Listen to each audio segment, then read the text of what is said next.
Liquid cooling is often hailed as the superior choice for PC enthusiasts, but is it really the best option for everyone?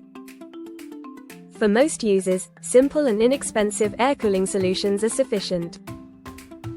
However, if you're an enthusiast with a high-performance setup, a DIY water cooling system might be in your future.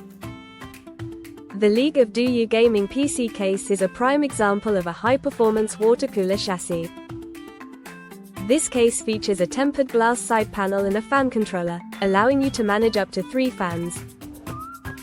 With a dual fan cooling system and a water cooling radiator, the Do You case effectively reduces the temperature of your gaming PC.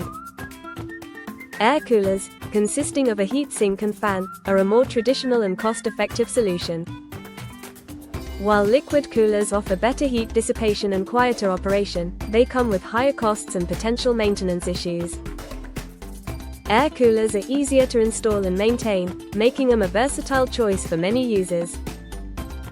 Ultimately, the best cooling solution depends on your specific needs and the components of your PC build. Choose wisely to ensure your PC stays cool and performs at its best.